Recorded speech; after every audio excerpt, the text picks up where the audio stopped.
Joining us now with reaction is the former Assistant Secretary of the Treasury, Monica Crowley, along with Fox News contributor Joe Concha. Thank you both for joining us. Monica, I want to talk mostly about the economy because that affects everybody. But for the President of the United States to personally pick up the phone and talk to a nurse at a hospital to do a favor for a friend, I don't know how that strikes most people. But if I'm in that waiting room and somebody's getting preferential treatment because they're a buddy of Joe's, it seems odd to me. This is your ruling class in action, always with a point of privilege, right? It was very weird for Joe Biden to blurt that out and make that admission because it made him look really bad. I mean, we are still in the middle of a pandemic and people are struggling. And he's saying, hey, look, I elbowed my friend and his wife to the front of the line. I also would love to know how many people in that particular hospital system have been laid off or fired because they refused the vax, therefore creating a huge backlog due to short staffing. Yeah, and Joe, look, the president tried to put a big spin on the jobs numbers because they were horrific. They were nowhere close to where they were supposed to be. But part of the problem in the White House is you've got Joe Biden and Kamala Harris. They're both poor communicators, and they never take any questions. And then when they do talk off script, you get something like this, which causes its own uproar.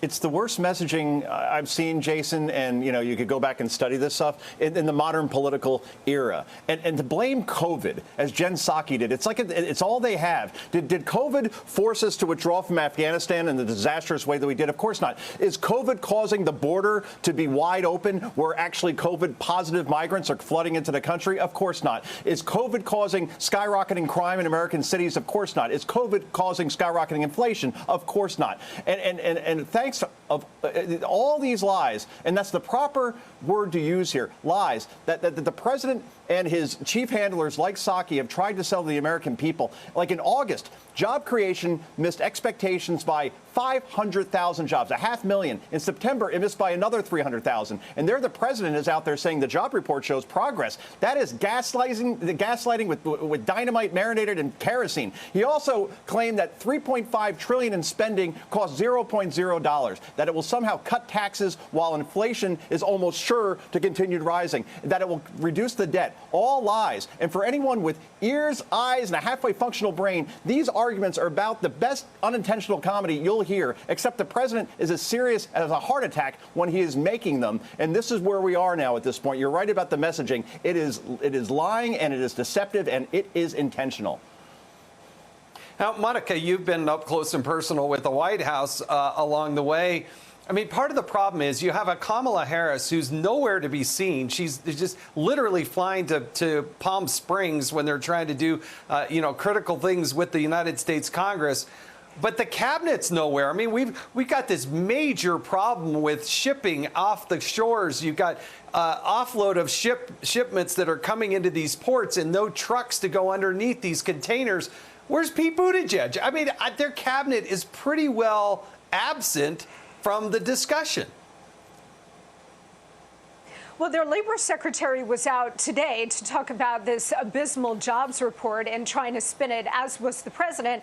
But overall, Jason, you're exactly right. Look, the vice president wants as much distance between herself and these catastrophes as possible. She's trying to preserve her own political viability. So whether it comes to the economy or the border or the whole array of things that Joe Biden has given to her for her plate, she doesn't want to deal with it. She is not out there publicly. In fact, the latest video, she was talking to some kids about space exploration, which is not exactly on the top of most Americans' lists of things.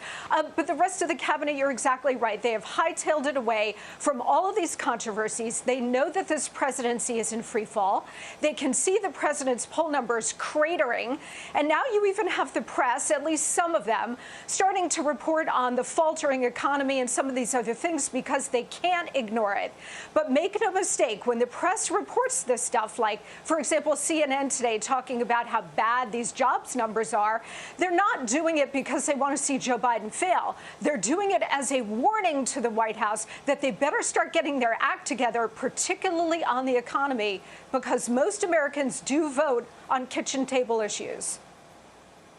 And Joe, nothing says, hey, let's fight inflation by throwing a few $1 trillion into the economy and spend more by government. I mean, I don't know where they're at with their messaging on this, but that is not the remedy to solve the problems that are ahead of us.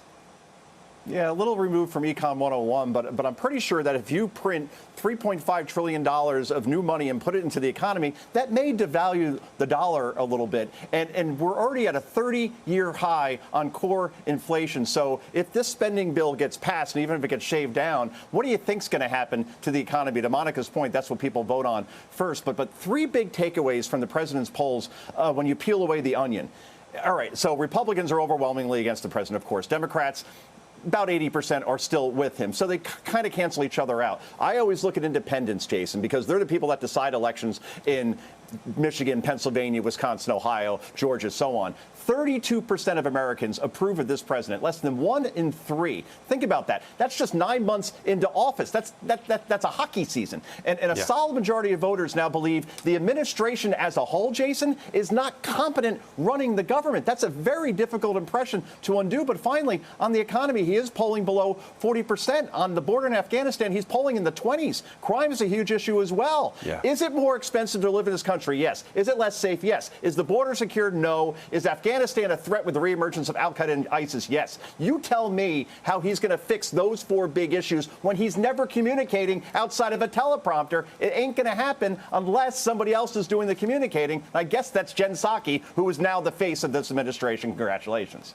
Yeah, that is core to the problem is Joe Biden and Kamala Harris have bad judgment, but they're also poor communicators. Monica Crowley, Joe Concha, thank you both for joining us tonight.